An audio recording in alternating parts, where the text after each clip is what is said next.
Assalamualaikum warahmatullahi wabarakatuh. Perkenalkan, saya Muhammad Reza Sapalevi dengan NIM 211355035 dari kelas Komunikasi dalam Organisasi B, Program Studi Administrasi Publik Universitas Riau, Angkatan 2020. Kali ini saya akan membahas materi UAS tentang pengertian, proses, dan model advokasi. Secara umum, pengertian advokasi adalah suatu bentuk tindakan yang mengarah pada pembelaan, memberi dukungan, atau rekomendasi berupa dukungan aktif. Pendapat lain mengatakan, advokasi adalah suatu bentuk upaya untuk mempengaruhi kebijakan publik dengan melakukan berbagai macam pola komunikasi yang persuasif atau mengajak. Kata advokasi sering dikaitkan pada lembaga bantuan hukum yang di dalamnya melibatkan advokat. Sedangkan advokat adalah ahli hukum yang berwenang untuk melakukan advokasi tersebut atau yang biasa disebut dengan pengacara.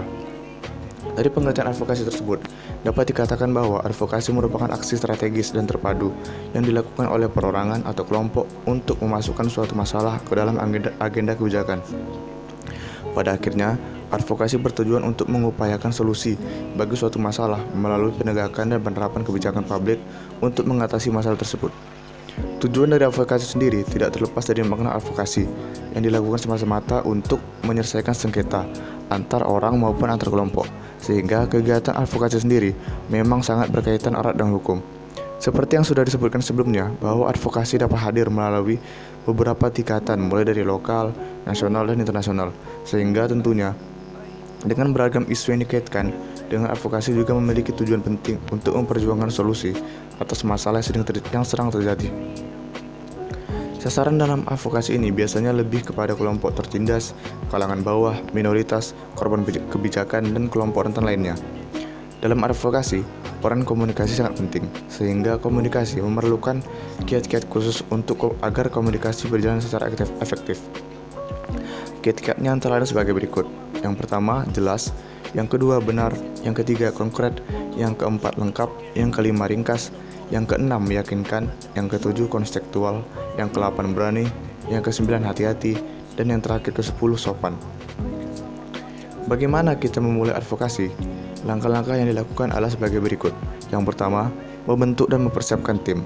Yang kedua, mengumpulkan data sekunder. Yang ketiga, menyusun rancangan penjagaan dan pembekalan tim. Yang keempat, mengumpulkan data primer. Dan yang kelima, menganalisis dan menyusun kesimpulan. Advokasi sendiri memiliki 9 metode dalam pelaksanaannya. Yang pertama, lobby politik. Lobby politik pada dasarnya adalah varian dari komunikasi interpersonal atau wawancara tatap muka. Yang kedua, seminar. Bentuk seminar digunakan untuk mengadvokasi beberapa pejabat publik sekaligus, baik dari suatu instansi, lembaga tertentu, apalagi kalau berasal dari beberapa instansi yang berbeda, yang berkaitan dengan permasalahan atau isu yang diadvokasikan. Yang ketiga, debat. Debat pada dasarnya juga merupakan salah satu teknik advokasi dalam kelompok. Ciri spesifiknya adalah bahwa isu dibahas dalam pro dan kontra. Dengan teknik ini, pelibatan sasaran atau khalayak akan lebih efektif, dan isu atau masalah dapat dibahas dari berbagai sudut pandang secara tajam serta bisa mendalam. Yang keempat, dialog. Hampir sama dengan debat.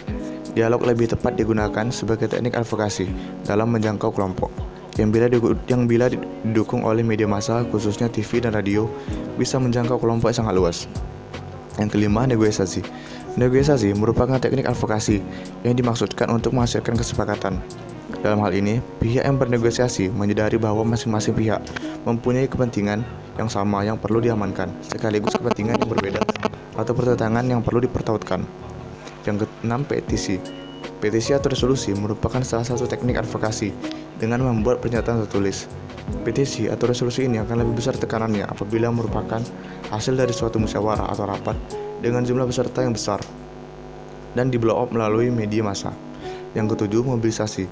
Mobilisasi adalah teknik advokasi dengan menggunakan kekuatan atau massa atau orang yang dapat dilakukan melalui berbagai variasi seperti parade, pawai, demo, unjuk rasa, dan yang sejenisnya. Yang ke-8, konferensi pers. Konferensi pers ini adalah bentuk pertemuan singkat dengan 9 wartawan media massa yang diundang untuk menjelaskan suatu isu penting yang segera perlu diketahui masyarakat. Yang ke-9, wisata pers. Wisata pers ini adalah bentuk kunjungan beberapa wartawan langsung ke lapangan untuk menggali informasi mengenai program yang dinilai perlu disebarluaskan pada masyarakat. Dan advokasi ini memiliki bentuk dan jenisnya. Ada lima bentuk jenis advokasi. Yang pertama, bantuan hukum, penyuluhan hukum, pemberdayaan hukum, pendamping masyarakat terhadap kebijakan, dan yang kelima, advokasi kebijakan.